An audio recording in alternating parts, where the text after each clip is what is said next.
Welcome back to our Steven. Today, from giving a pushy boss demanding more work exactly what they asked for, to someone taking serve the customer way too literally, we've got some great malicious compliance stories, all starting with a post titled, "Customer berated me daily for not sending her refrigerator manual fast enough. I fixed that." Back in the early aughts, I worked at Home Depot as a department manager, primarily selling appliances. I was young, eager, idealistic, genuinely wanted to help people. Getting me to volunteer was almost as easy as getting me to smile, etc., etc. It was a decent job that taught me a lot of great lessons about how cheap and entitled some people can be, but this story is about the moment it taught me the most important lesson of all: the customer is always right. We were doing a model shift on the floor, so next year's models had come in and the current floor models got marked down to sell. Floor models don't come with the original packaging or manuals because those get tossed weeks or months earlier since there's no back of the store to store them in. That's why they're marked down. Everyone understands this. So I've got a Maytag refrigerator on the floor. If I recall correctly, it was a bottom freezer, marked down to a price I thought was more than reasonable. An older woman, probably in her 60s, so born during the Depression, solidly pre-boomer, comes in and wants to buy it. Great, we get it all squared away, and as we're wrapping up, she asks, "Can I get the manual for it?" I said, "We don't have the original manual anymore, but I'll tell you what, I'll call Maytag directly and have them mail you one. They're always happy to do that. I had done this plenty of times before." She said, "Great, perfect, thank you." Refrigerator goes home with her that day. Before end of day, I'm on the phone with Maytag. They said no problem, they'd get a manual in the mail to her. Done. I didn't think about it again. 2 days later, and I want to stress, barely 2 days, not even a full 48 hours, I get a call from the customer service desk, and it's her. No preamble, no pleasantries. "Where's my manual?" I blinked. It took me a second to even process the question because it had been 2 days. Not even. I said, "Ma'am, it's only been 2 days. They're mailing it from Iowa. It'll probably be a week or two." She launched into a 30 to 60 second tirade about how we're all liars and cheaters. How dare we promise something and not deliver? The whole thing. I assured her and reassured her it was coming, and we hung up. The next day, she called again. Same thing. "Where's my manual? Why isn't it here yet? Why are you trying to cheat me?" I was incredulous. I explained again how the Postal Service works. She didn't care. The next day, she called again. I was starting to get angry now, but I kept it professional. "Ma'am, I have personally confirmed with Maytag that your manual is on its way. These things take time." Day 4, consecutive days, when customer service transferred the call, I freaking lost it. Internally. Externally, I said, still very politely, "Ma'am, you are absolutely right, and I am going to make sure I make this right for you." Now, between her purchase and this point, I had already called Maytag twice. Once the day she bought it, and once more just to confirm it was on its way. So she was already getting 2 manuals, but that clearly wasn't enough. This woman needed her manual, and I was going to make sure she got it. I started calling Maytag twice a day, every single day I worked. Each time I would politely request that they send a manual to her address, a fresh request every call. Eventually, one of the Maytag reps said, "Hey man, we've got about 10 or 15 requests in the system for this address. Are you sure?" I said, "Yes, absolutely. The customer needs her manual. Please send another one." To their eternal credit, they did.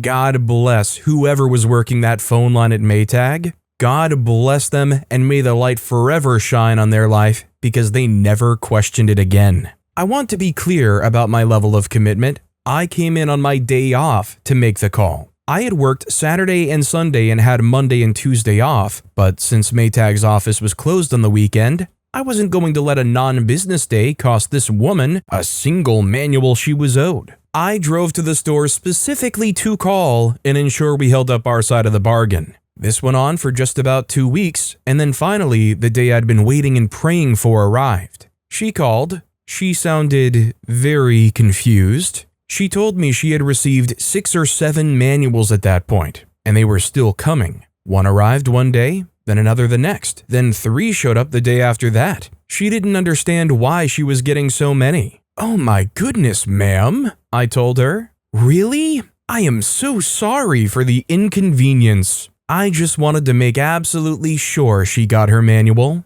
After all, she had been very clear about how important it was. "I'm sorry, how many manuals did OP say the lady had said she had received when she called in?" "A range between..." Never mind, I'll let that go. In the comments, a user named Gadget850 wrote, "That was a lot of manual work." And ModLib replied, "Thanks, Dad." And speaking of manual, if you like the channel and want to help support more videos like these, I can help be your manual and direct you to those like and subscribe buttons down below. Or if you're listening to my podcast, it would be amazing if you could leave a review.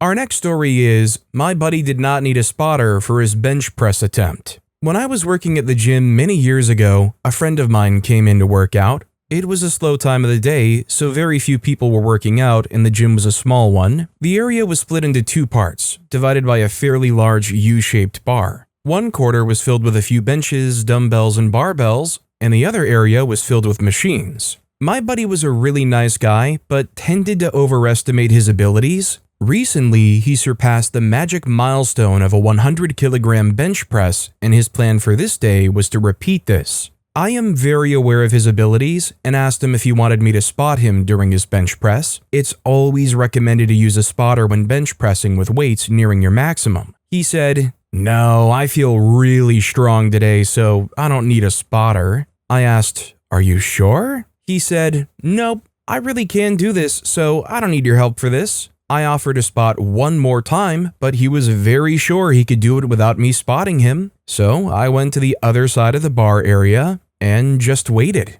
It did not take long, and I heard some groaning and puffing, and eventually he shouted my name, asking to help him. So, like the good friend that I am, I hurried to the other side of the bar where I found him with the barbell on his chest, very helpless. I laughed for about 10 seconds, and then I removed the barbell from his chest. We had a good laugh after this, and he never learned. I just gotta say, I don't mean to be like a downer or anything, but like this is one malicious compliance story I cannot approve of. Maybe most times it won't end up being too bad, but I've heard some really terrible stories about people who have done bench presses of any kind without a spotter. Like one user named Red Cathy wrote in the comments, "Glad he was okay. That could have ended real bad for him. I know some gyms who would ban you for lifting without a spotter."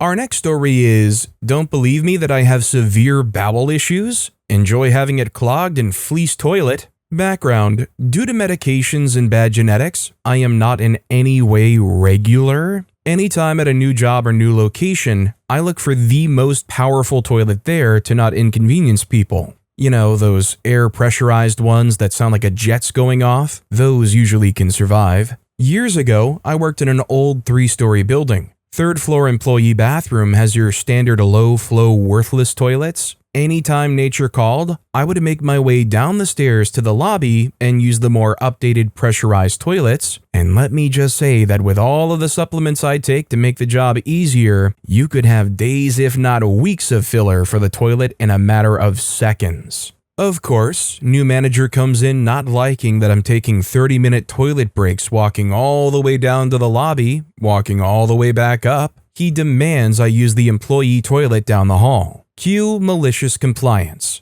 Now, you can imagine the problems this now causes at least once every 2 weeks. The toilet is stuck, plumber stuck, and not the best smell, of course. It shuts down that employee toilet. So now everyone has to go down at least 1 floor to use someone else's toilet, so everyone's taking more time. He finally believes me that, hey, I don't have a doctor's note that I need a more powerful toilet because that's stupid. But maybe just let me go down to the lobby to not inconvenience every single person here and make the rest of their day for 2 or 3 days more miserable. Knife. Edit. Voice to text. Edit. Everyone should equals downvote every poop knife post. It is weird. I gotta be honest, usually I would delete like a nonsensical ending to the post like that, but I'm a big It's Always Sunny fan, and OP being confused and offended by a bunch of poop knife comments is hilarious. I just imagine OP sharing this story about how they need an industrial grade toilet to poop in, and then just getting a million poop knife comments. That said, in the comments, a user named The Frozen Canadian Guy wrote, "I'm a plumber and this story is funny to me. Your boss should just order a jet toilet for your workplace. It would be the same cost, a few plumbing callouts." The OP replied, "Imagine putting that work order in. We need a more powerful toilet because one employee, you know what, too hard." The OP of the post also wrote, "I did kind of enjoy informing him every time it clogged and he asked who clogged the toilet. I would excitedly wave my hand and say, 'It's low flow. I am not.'" Our next story is, "You want me to complete more tasks? Not a problem, boss." This happened a couple years ago. I have a job in entertainment software. The company I work for is pretty large, but the specific team I'm on is pretty small. I'm not the team lead. I've worked here for many years and have been offered the position of team lead several times, but keep turning it down because I hate telling people what to do and don't want to go to more meetings. I happen to have a more technical background than the other people on my team, and I developed a reputation as the guy you turn to when you need to solve the really big, complicated problems. The project managers know this and assign tasks accordingly. In fact, they pretty much only bother assigning individual tasks to me. The rest of the tasks for my team go in a bucket for my teammates, including the team lead, to assign to themselves as they see fit. I grab from the bucket too, but it's generally assumed that I'll prioritize the stuff that's assigned to me. There are far more tasks that take a few minutes than ones that take a few days, but most of the ones on the deep end of that scale are mine. This arrangement is what the PMs call, "It's out of the lead's hands." It's come up a few times that maybe I should be organized differently than the rest of the team for this reason, but I've never really followed up on that because I enjoy my job the way it is just fine. I'm a head down, take care of my crap, mind my own business kind of guy. Task assignment is handled by some janky software. Each task has an expected time to completion, but the minimum time is 1 day. The majority of the tasks in my team's bucket take less than an hour for most people. Because of this, the time budget for the tasks in the task bucket is pretty bloated. The time budget for the tasks assigned specifically to me is less bloated because most of my tasks are large enough to have more than 1 day assigned to them. I still accomplish much more than 1 day of task per day on average because I'm very good at my job. Everyone just knows to ignore the software's estimate for my team in general. It's more a list of stuff for us to do and less a measure of our productivity. A month and a half before the story takes place, the team lost its lead. I was asked again if I wanted to be the lead, which I again declined. Another member of the team, who I'll call Bill, was promoted to the position. Bill is not the most technical guy, which is fine, but he's also kind of insecure about the fact that he has little to say in what I'm working on, despite being my lead on paper. I don't really care who the team lead is, since most of my assignments come straight from the PMs anyway. In the month after Bill became lead, I completed 20 tasks, which was much more than a month's work according to the task management software. After that, I had a 2-week vacation that I scheduled almost a year in advance. First thing Monday morning when I got back, Bill called me into a one-on-one. He started off by expressing that the task management software does a bad job of telling us how on schedule we are. I agreed. Then, he pulled up a spreadsheet he made where he listed every individual task assigned to our team since he became lead, which seems redundant since the task management software already has that, but his had 2 key differences. There was no time listed for each task, and it kept a running tally of the number of tasks completed by each team member at the top. Bill points to the 150 tasks on his own tally and the 20 on mine. He says he understands that I've just gotten back from vacation and have only worked on these tasks for a month compared to his month and a half, but I've gotta get those numbers up. I tried to explain that the type of tasks I get tend to take longer. I even pointed out some of the specific tasks that were assigned to me and asked if he wanted to help with those if we finished all of the small tasks early. No, he admitted. He wouldn't know where to start with those. But look, he said, He completed 150 days of tasks, and the expected time to completion had only gone up since more tasks had come in. We're not gonna run out of small tasks, especially if I'm not pulling my weight. I need to do at least 3 tasks a day, or I would get put on a performance improvement plan.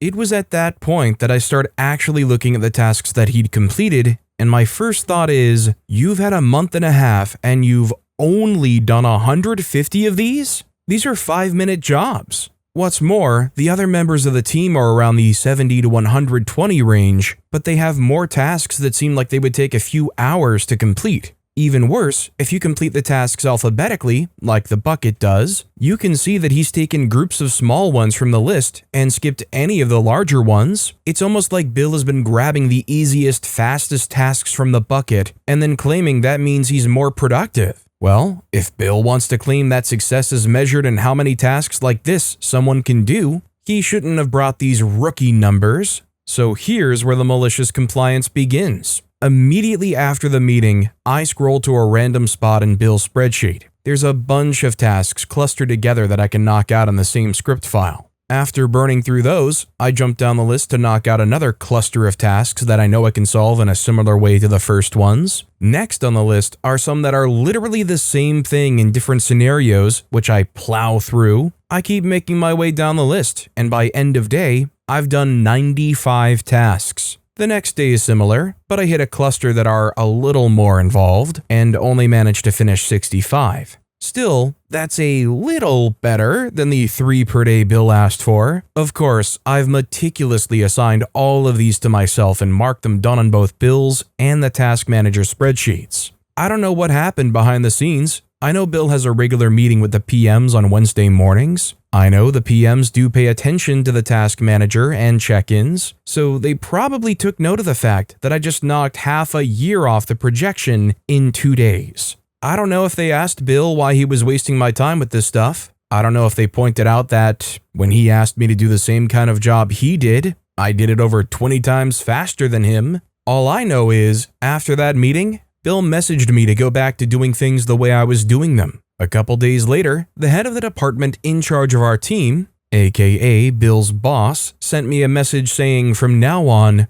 he'll be my lead instead of Bill, and I'll be doing the same job as before, except with more pay and senior in front of my title. You know, I think the thing I'm most glad to hear about for OP's sake is the fact that they get a pay bump. And I get it from OP's perspective. They don't want to move up in actual position and rank because that means way more responsibilities, right? OP's Hannah Montana right now. They got the best of both worlds. They don't have to do anything different and they still got a pay bump and a title increase. In the comments, a user named Avatar Brimmen wrote, if you can knock half a year off the projection in 2 days, then that work is appropriate for you to do. That saves an enormous amount of money on your whole team by making them redundant. Not that this sounds true in any way, of course. The OP replied, the projection is based on the task management software assumption that every task takes a minimum of 1 day, which was obviously not true of all the tasks I was doing. As I said, the PMs know that the projection the software gives them is not accurate. The software is still going to give it to them anyway, a bit of a hyperbolic way for me to say I did 160 tasks. I can do the small stuff fast, but it's more appropriate for me to do the big difficult stuff because otherwise it wouldn't get done at all, much less within the allocated time. Our next story is military oven cleaning in 1971. A half-century ago, I was in the Air Force for a spell, and of course, basic training was awful. One of the famous banes of the cadet life is KP, or Kitchen Patrol, being chosen to spend a day doing grunt work in one of the base chow halls. This happened to me, but with a twist. Between casual Vietnam-era chatter and clowning around with fellow KP victims in what was basically a welcome break from the routine, I was managing to have a pretty good time, which drove the sergeant crazy. He would occasionally interrupt to give me a harder job or separate me from a friend, at last assigning me to the dreaded pots and pans workstation. In Texas summer heat, wielding hot water sprayers and big brushes to scrub greasy cookware involves much sweltering, and within moments I was soaked with sweat in my heavy cotton fatigues.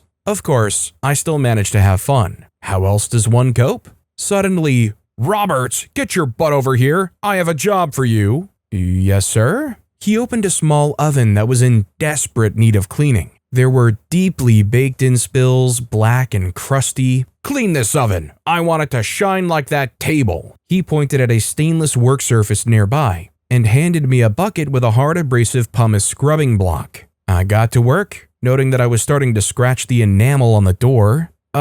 Sir, you really want it to look shiny like that stainless table? This enamel..." "God dang it, how many times do I have to tell you, Roberts? You deaf or what? You hippies make me sick. I'm gonna...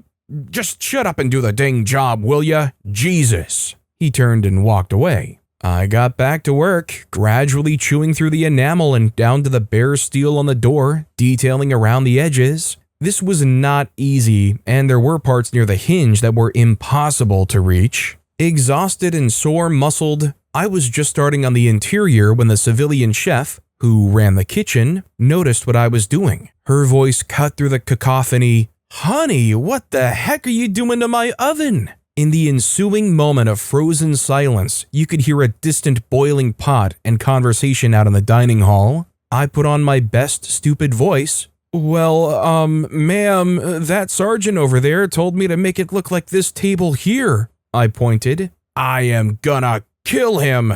Moments later, she was towering over the sergeant. All I could hear from him was, "Yes, ma'am. Yes, ma'am. I'm so sorry, ma'am. Yes, I understand." He glared over at me, but retreated. I always felt bad about the damage to the oven, but dang, that was worth it. So, if my very limited knowledge and inference is right, does what OP doing what they did mean that the oven is going to be much more susceptible to like rusting, corrosion, those kinds of things? Like OP essentially completely scratched off the protective coating that was stopping all of that black crusty nonsense from chewing through it? In the comments of the post, a user named BeerBellyBegone wrote, "To the sergeant, everyone is a dang hippie." Ravo Guy replied, "That's what a dang hippie would say."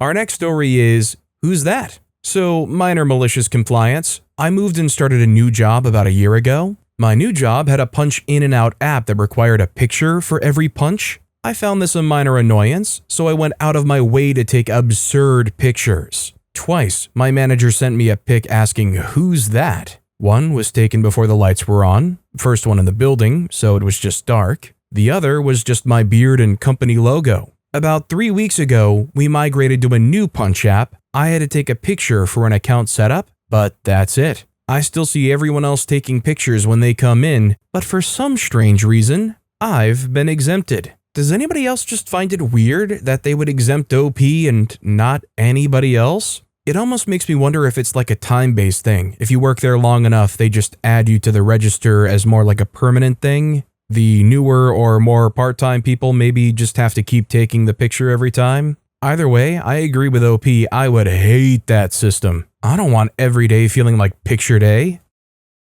This next story is, want me to serve you food? I will serve you food. My parents and my siblings were invited to eat at my brother-in-law's parents' house. We just got back from my maternal grandpa's side, 7-hour drive, because traffic congestion was insane during the festive season. My dad drove halfway and switched with my mom and back to him. He doesn't trust me to drive ever, especially because this is his precious car. And a younger brother just got his driving license, so he trusts him less. And my youngest brother is 13, so naturally he can't drive. I offered to drive. He always said no. Again, during this trip, I told him to let me drive. He refused, so I just gave up offering. When we arrived at my brother-in-law's parents' house, they cheerfully greeted us. Food was served buffet style. You pick whatever you want. They have a lot of guests over, so food was a little low. So we have to wait a bit for my brother-in-law and his siblings to serve more. The host told us to grab something first. My siblings and I went to grab ourselves a bowl of curry noodles. We were starving because our dad refused to stop for food during the trip back from Grandpa.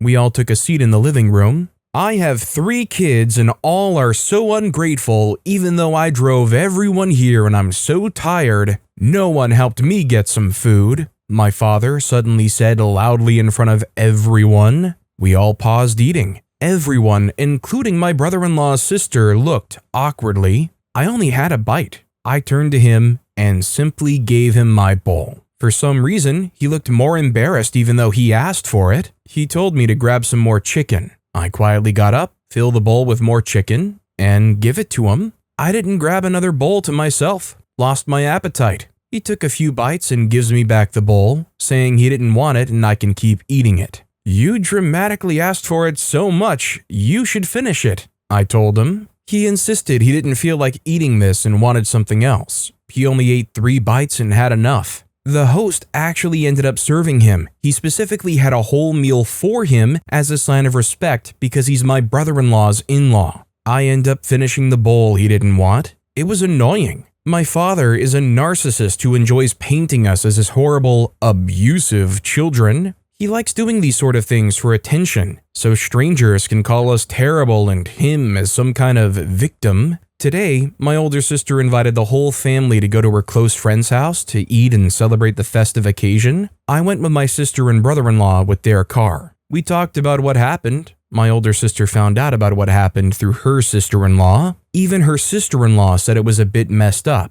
He didn't ask his kids first if they could get him a bowl, instead just called out everyone and made a scene. She said she felt bad for me because my father was totally humiliating me instead of being a normal human being by simply asking. And she was right. His goal was to totally humiliate us in front of others. He's a pretty traditional guy who expects everyone to read his mind, like when he wanted to eat or drink. So, cue malicious compliance. We were the only family invited to my sister's friend's house, and her family are very hospitable. They serve a lot of food, like 5 whole big cow bones of soup, all buffet table full of food. Since I arrived earlier with my sister and brother-in-law, I quickly piled some food on a plate. Round 1, steamed rice dish with peanut sauce. The moment my father stepped foot into the house, I handed him the plate. He was dumbfounded and said he hadn't even greeted the host. I smiled and said, No, you need to eat.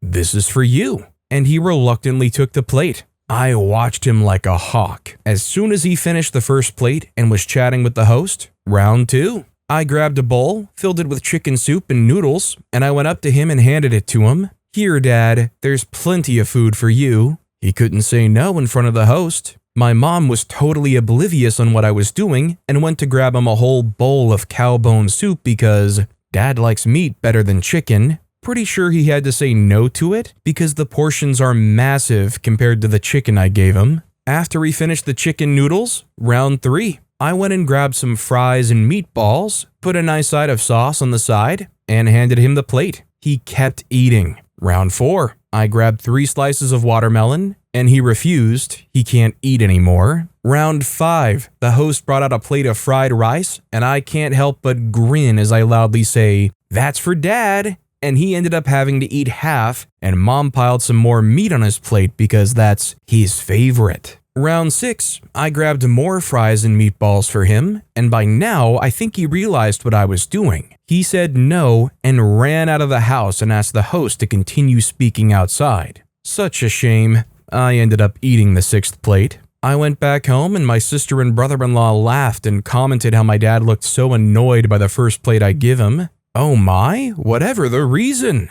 He wanted me to serve him food. I served him food. He wanted me to read his mind, so I thought I knew exactly what he wanted to eat, so I grabbed everything he should eat first. I was simply being a good daughter and making sure he properly ate. And I have no plan on stopping. From now on, I should serve him food first and he'll never starve. My poor father deserves the best, after all. You know, I almost wonder if a situation like this is what causes people to grow up to be that grandma who, whenever you visit, says, No, eat some more. I made it for you. You don't want to disappoint grandma. Maybe not a seamless connection there. In the comments, a user named Thrice5 wrote, That is a perfect malicious compliance because he couldn't complain without looking like the jerk he was being when humiliating his kids. Hope that much food made him rethink his attitude. VOP replied, He won't. He'll keep making a scene to paint himself as a victim and us as monsters in public events. You should see him on his kid's or wife's birthday. He'll make up so much fuss when his kids receive gifts for their birthdays while he buys none for us.